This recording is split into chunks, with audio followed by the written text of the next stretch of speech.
السلام عليكم ورحمة الله وبركاته. ازيكم حبايب قلبي؟ عاملين ايه؟ اتمنى يا رب تكونوا بألف خير. كل سنة وانتم جميعا طيبين وبألف صحة وسلامة يا رب. في بداية الفيديو طبعا مننساش تصلي على الحبيب، اللهم صل وسلم وبارك على سيدنا محمد أفضل الخلق وعلى آله وصحبه وسلم. النهاردة هعمل معاكم الرقاق الطري زي ما حضراتكم شايفين كده. معايا 2 كيلو من الدقيق، نزلت عليهم كده برشة من الملح ومعلقة صغيرة كده خميرة. ده لو انت كمية الرقاق اللي معاكي هتحتفظي بيها في الفريزر. فلو انت عاملة على قد اكل اليوم بس ما تحطيش خميرة.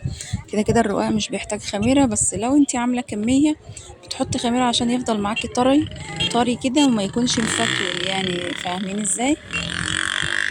معايا بقى حوالي لتر ونص كده من الحليب. هبدأ انزل كده بيه واحدة واحدة لحد ما العجينة تلم معايا. اول ما العجينة تلم معاكي كده والدقيق يختفي، هنزل كده بحوالي معلقتين كبار، حوالي 3 معالق كبار كده من القشطة البلدي، تمام، اللي هو وش اللبن. فهبدأ اعجن فيها كده واعجن فيها كتير لحد ما العجينة تبقى معايا كده زي ما حضراتكم شايفين، عجينة قطنية كده وجميلة جدا كده بالشكل ده. هبدأ ان انا اقطعها بقى الكور كده متساوية بالشكل ده كده.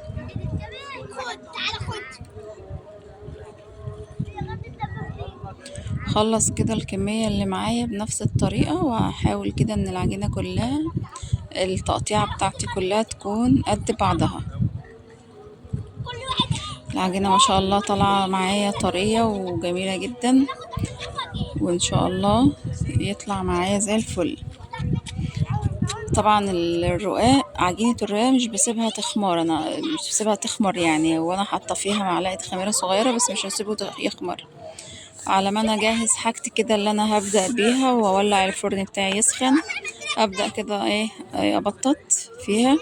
انا هنا بعمل الرقاق مدور، مش بعمله طويل على المكنة، بعمله كده بالنشابة، وبفضل يعني بوهم نفسي كده ان انا برح فيه، يعني فاهمين ازاي؟ بس طبعا ده مش رح يعني.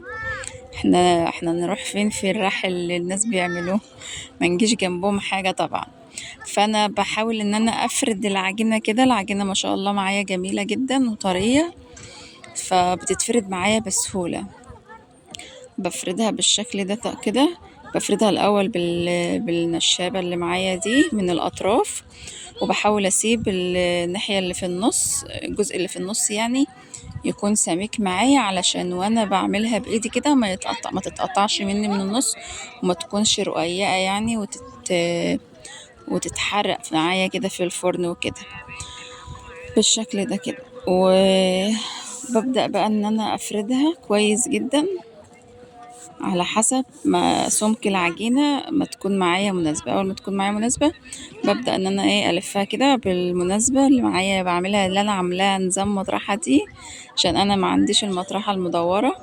فحاولت ان انا اصرف نفسي يعني، وعملتها كده بالشكل اللي حضراتكم شايفين. عايزه اقول لكم ان انا سبت العجينه بس بعد ما قطعتها ان هي ترتاح شويه، بس عشان وانا بشكل فيها وانا بفردها يعني ما تمطش معايا زي الاستيك، وتكون متعبه في الفرد وكده. كل ما افردها تلم تاني، فاهمين ازاي؟ فبسيب العجينه بس تريح شويه بعد التقطيع عشان وانا بفرد العجينه ما تقرفنيش. يا رب تكونوا فاهمين ازاي. والله يعني الموضوع سهل خالص يعني وبسيط ومش متعب خالص. كفاية ان انت تعملي حاجتك تكون متوفرة عندك في البيت، بدل ما طبعا كلنا عارفين في اجازة العيد الافران بتبقى مش شغالة. فبدل ما تشتريه بالغالي اعملي ببيتك، وحاجة جميلة وحاجة نظيفة، وكمان في مدخلة فيه حليب وقشطة، حاجة مغذية لأطفالك. طبعا الرقاق اللي بيتباع بره ولا العيش استحالة طبعا يعجنهولك بلبن وبقشطة، فكله بيبقى معجون بمية. فاعملي ببيتك، والله الموضوع مش سهل مش صعب خالص، سهل وبسيط جدا. وكمان ممكن تقدري ان انت بسهولة تعمليه على عين البوتاجاز. بتحط الصينية على البوتاجاز وبتفرديه برضو بنفس الطريقة، وبتروحي حطاه برضو بنفس الطريقة كده على الصينية من فوق، على عين البوتاجاز، والموضوع سهل خالص ومش بياخد وقت ولا مكلف. زي ما حضراتكم شايفين بقى كده بفرد فيها وببدأ ألفها كده. أنا بحط دقيق كده على وشها بعد ما بفردها، علشان وانا بلمها كده على العصاية اللي معايا دي ما تلزقش وانا بفردها في الفرن. تمام كده. اتمنى لو وصلتي معايا للحظة دي من الفيديو ما تنسيش طبعا تدعميني باللايك والاشتراك، ويا ريت لو كومنت حلو منك وتعرفيني انت بتتابعيني من اي بلد، لان ده بيساعدني جدا. ودعواتكم ليا كتير ان انا اتواصل تاني معاكم وابدأ انزل فيديوهات زي الاول، لان عندي القناة واقفة بقالها حوالي سنة من قلة من عدم النشر فيها، ان انا مش مستمرة فيها كده بالنشر على طول، فعندي مشاكل فيها. فادعولي كتير ان انا اقدر احل المشاكل دي وابدأ اتواصل معاكم تاني. بحاول ان انا اوريكم كده طريقة الفرد تاني، وان ازاي بلفها على العصاية وازاي بدخلها الفرن وافردها. سهلة جدا وما فيهاش اي حاجة، واي حد الاول مرة يبدأ يعمل. يعني انا بالنسبة لي دي اول مرة كنت اعمل فيها تقريبا دي عملت انا مرة لوحدي. كنت عملت مرة تانية قبل دي بس ما صورتهاش، اللي هو الرقاق الطويل اللي هو على المكنة، نفس العجينة بس طريقة الفرد مختلفة، فردتها على المكنة وكان طويل. لكن انا اول مرة اعمله الشكل ده في الفرن لوحدي، يعني فاهمين ازاي. وكان اليوم سهل خالص وما كانش صعب ولا حاجة. يعني بعرفك ان انتي لو لأول مرة هتعمليها وهتبقى سهلة معاكي جدا، وهتفردي وهتحطي لوحدك بدون ما حد يبطط معاكي وبدون ما اي حد يفرد معاكي. حقيقي الموضوع سهل جدا مش صعب ولا حاجة، وبسهولة جدا بتكون جاهزة معايا. بفردها بسهولة وبلفها على العصاية زي ما انتوا شايفين كده، واروح حطاها. ما توقفيش نفسك على حاجة، يعني ما عنديش مطرحة مش هشتغل، ما عنديش مكنة مش هشتغل، لا لو عندكيش مكنة هعمليه عادي مدور كده زي موضوع الرح ده.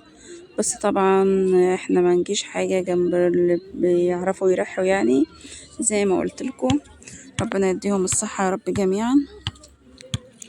فعادي شغلي نفسك كده بالنشابة عادي او بايديكي، العجينة سهلة معاكي جدا في الفرد، وبالعصاية كده وروحي لفاها وبروح فردها في الفرن بكل سهولة يعني.